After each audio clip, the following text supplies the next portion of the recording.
In football, soccer, drop-off refers to two main tactics.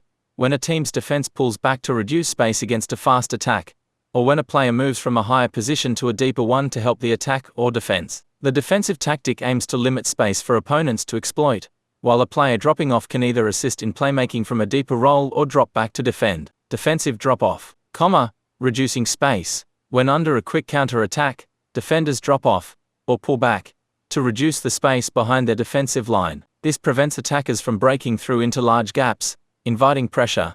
A team might intentionally drop off deep to invite the opposition into their own half. By making their defensive shape compact, they aim to frustrate the opponent and win the ball back in a dangerous area to launch a counter-attack, directing play wide. The compact defensive shape is designed to make it difficult to pass through the middle, forcing the opponent to play the ball out wide, where the defending team can more easily defend or win possession. Offensive drop-off, deep lying players.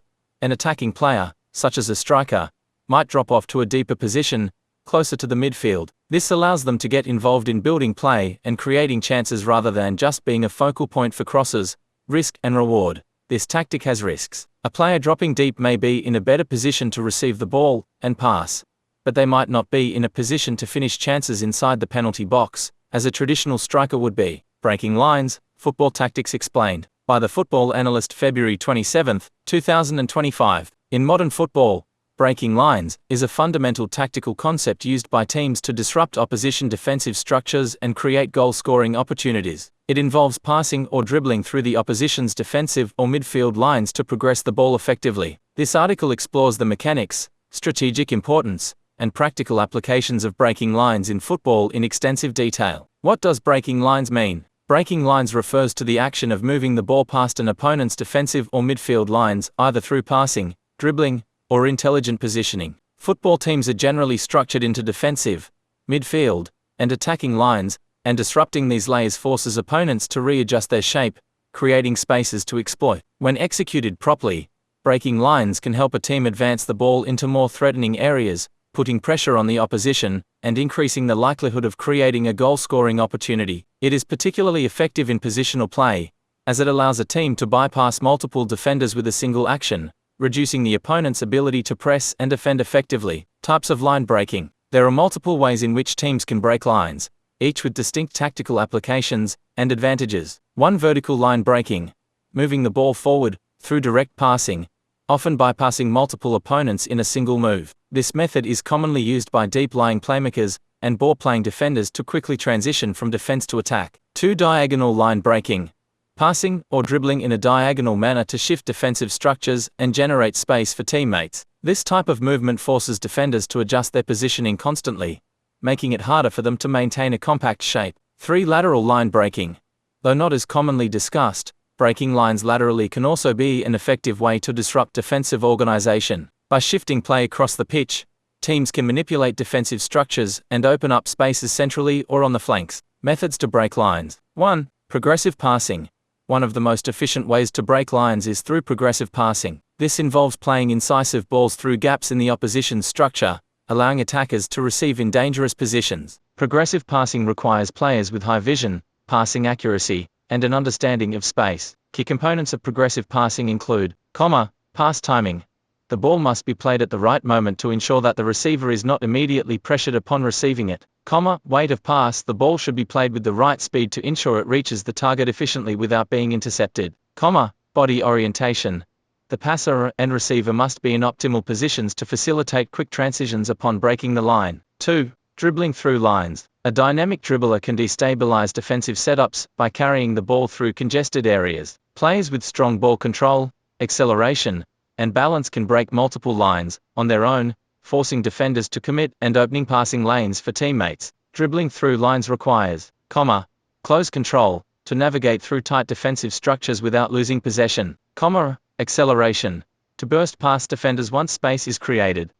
Decision-making, knowing when to release the ball versus continuing the dribble. 3. Taking the ball around the opponent. Another method to break lines is by progressing the ball around the opposition rather than through them. This can be achieved by positioning players strategically to exploit open passing lanes and move the ball past defenders efficiently. For instance, when a center back has the ball, The ball side fullback can position himself slightly higher than the opposition winger while ensuring that the passing lane from the centre back remains open. By being positioned slightly ahead of the winger, the fullback can take his first touch forward with his back foot upon receiving the pass. This simple movement allows the team to bypass the opposition's forward and midfield lines in a single action, enabling quick ball progression up the pitch. By using this technique, teams can bypass multiple defensive layers without requiring high-risk central passes or dribbling through packed spaces. 4. Intelligent positioning and movement. Breaking lines isn't just about passing and dribbling.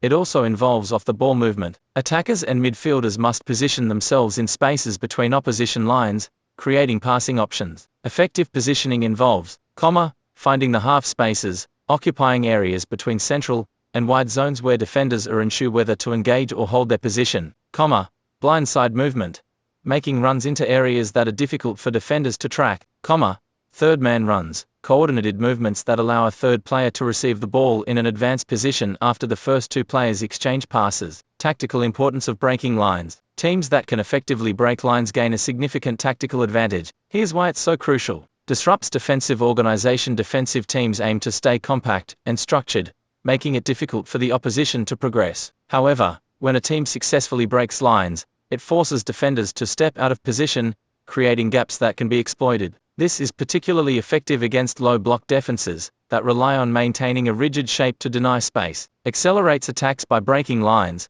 a team can move the ball quickly through the thirds of the pitch, reducing the time needed to transition from defense to attack. This is particularly useful for counter-attacking teams that thrive on rapid ball progression to exploit disorganized defenses. Creates overloads. When a team breaks through an opposition line, they often create numerical advantages in key areas of the pitch. For example, if a midfielder receives the ball between the opposition midfield and defensive lines, they can combine with forwards to create a 3v2 or 4v3 situation, increasing the chances of a successful attack. Enhances positional play. Breaking lines is an essential component of positional play, where teams aim to create and exploit space through movement and passing. It allows players to operate in more advanced positions, making it easier to sustain possession and dictate the tempo of the game. Challenges and countermeasures. While breaking lines is an effective strategy, it also comes with challenges, risk of turnovers. Attempting to break lines requires precision. A misplaced pass or unsuccessful dribble can lead to counterattacks, compact defenses. Well-organized teams can minimize the effectiveness of line breaking by maintaining close distances between their lines, pressing traps. Some teams set pressing traps, encouraging line-breaking passes only to intercept them and counter quickly. To counter these risks, teams must, use disguised passing, making unexpected passes to deceive defenders, support with quick recovery runs, ensuring defensive coverage if possession is lost, employ rotational movements.